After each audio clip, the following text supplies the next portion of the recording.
Сегодня наша передача посвящена одной из тем дистанционного мошенничества, как одном из методов террора для населения. И сегодня у нас в гостях член штаба Общероссийского народного фронта по Республике Саха-Якутия Рита Яковшева. Действительно, дистанционное мошенничество в последние 3 года стало основной главной угрозой для жизнедеятельности, нормальной жизнедеятельности нашего населения. Населения всей страны, причем не только Республики Саха-Якутия, но и населения страны, потому что страдает буквально каждый россиянин, который получает ежедневно несколько звонков от дистанционных мошенников. И получается, что это целая система, которая направлена на точечное уничтожение каждого человека в России. То есть это, условно говоря, это информационная война, которую ведет с нами Запад вот таким вот некрасивым, ужасным способом, потому что от действий дистанционных мошенников страдают все. То есть для них не важно, кто на другой стороне телефона, вот телефонной трубки, кто им отвечает. Ребенок это, многодетная мама это, дедушка 90 лет, бабушка 72 лет, да, или работник бюджетной организации. Им не важно.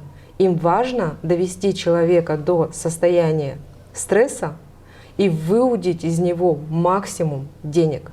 Используя новейшие технологии, Конечно. Психологические технологии, технологии давления на человека под разным предлогом.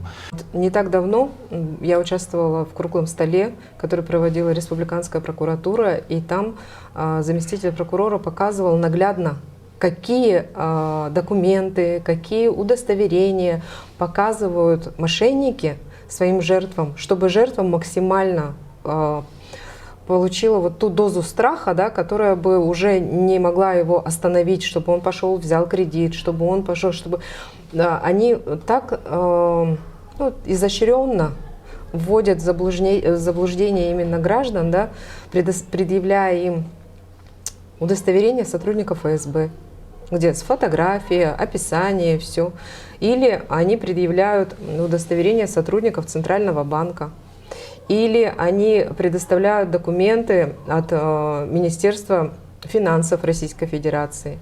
Или то есть они используют все буквально. И когда ему звонит мошенник и представляется сотрудником правоохранительных органов, сотрудником службы безопасности и так далее, да, то и еще начинает ему угрожать открытием уголовного дела, начинает ему говорить, что вот вы недавно проводили перевод, этот перевод ушел на счета в поддержку ВСУ, теперь вы становитесь соучастником преступления, и заставляют человека идти к ним, быть их сотрудником, что ли, внештатным, да, или наоборот как-то направляют его, чтобы мы вам поможем исправить эту ситуацию, допустим, вы должны будете взять кредит и так далее, чтобы как-то закрыть эту тему, чтобы мы могли закрыть это уголовное дело. Но ведь из этих людей готовят террористов, которые потом, извините, по звонку за деньги идут и делают теракт. Эта система обмана, дистанционного обмана людей,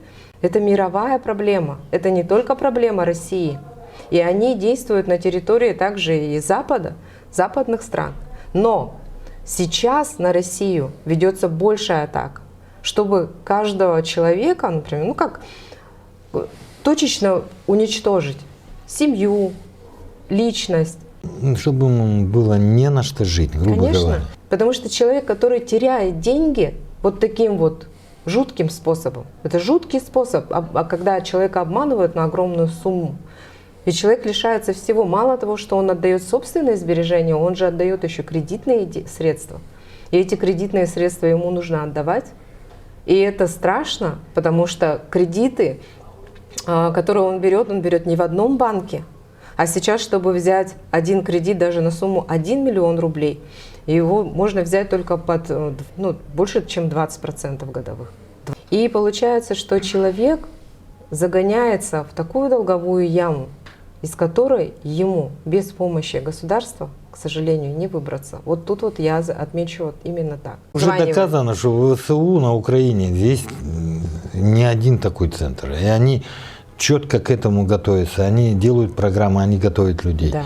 И они нас целенаправленно, как некоторые говорят, зомбируют, а точнее бомбят. И в итоге человек, особенно из глубинки, человек неподготовленный, он становится жертвой. Да? Значит, государство должно защитить население от данного терроризма. Да, и оно делает это. Например, Центральный банк Российской Федерации, они ввели новые изменения в закон. Да? Эти изменения внесены 25 июля текущего года. И они обязывают коммерческие банки приостанавливать подозрительные переводы. А именно переводы денежных средств на крупные суммы. Да, человеку дает возможность. Или если эти переводы производятся на расчетные счета или по номерам телефонов, если это мобильный перевод, тех лиц, которые внесены в базу. То есть сейчас у коммерческих банков, у Банка России и Министерства внутренних дел есть единая база. Все органы власти работают по заявлениям, то есть имеют заявительный характер на ту или иную проблему. И очень сложно бороться с мошенничеством в данном, особенно с дистанционным в данном виде. Какие меры Народный фронт сейчас хочет предложить, потому что уполномоченный по правам человека перечислил уже в своем обращении, какие меры надо усилить, на что обратить внимание. Я знаю, что Народный фронт имеет свою платформу, и Народный фронт тоже предлагает определенные меры, хотя бы по республике Саха-Якутия. Почему я об этом говорю и обеспокоен, уважаемые телезрители? Ну, вдумайте цифру. 781 миллион – это официально украденных денег мошенниками. Там есть и кражи, там есть и дистанционное мошенничество. Но согласитесь, в республике, где проживает 1 миллион человек, это очень большая цифра за 9 месяцев, согласитесь. Конечно, это почти миллион на каждого жителя. Миллион на каждого жителя. То есть нам надо что-то предпринять в данной ситуации. Да, действительно, Народный фронт сейчас готовится к большому форуму, в котором будут участвовать как государственные органы власти, будут участвовать все представительные органы. Да?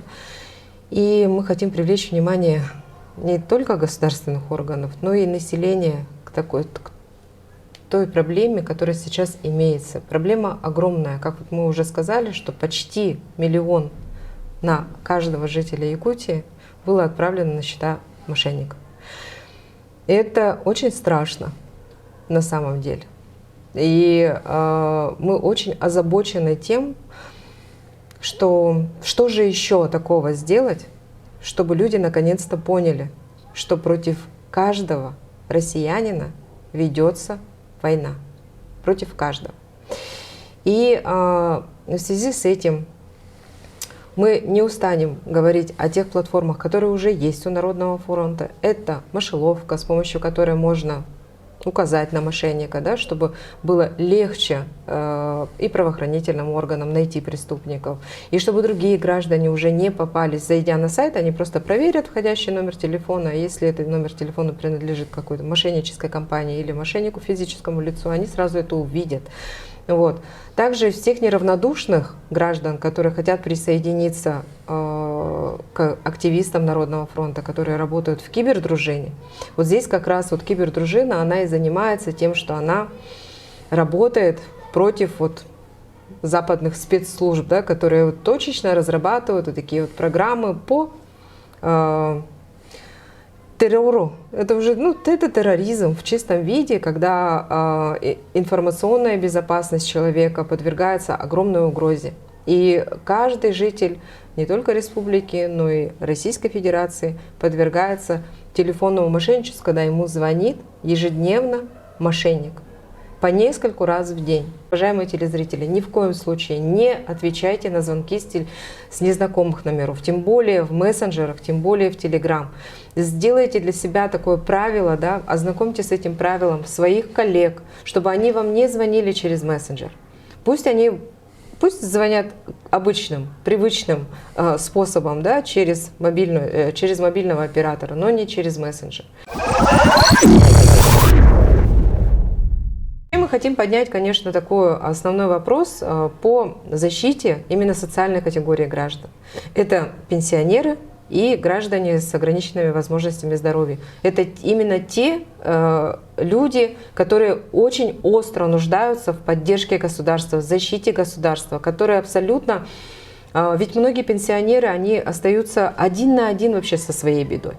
И вот здесь как раз мы хотим поднять такой вопрос, чтобы государство как раз поставило, например, какие-то барьеры для таких людей. Например, гражданам от 70 лет ограничить выдачу кредитов без согласия близких родственников, либо без согласия органов опеки, если гражданин одиноко проживающий. То же самое с гражданами с ОВЗ. Из 100% обманутых мошенниками людей, практически 70% это государственные служащие. Государство должно защитить от такого вида дистанционного мошенничества. И пока мы в этой борьбе сильно уступаем. И вот Народный фронт хочет провести форум, какие меры тогда придется государству все-таки создавать? Государству придется дополнять действующие нормативные правовые акты, действующее законодательство в сфере оказания финансовых услуг и так далее. Да?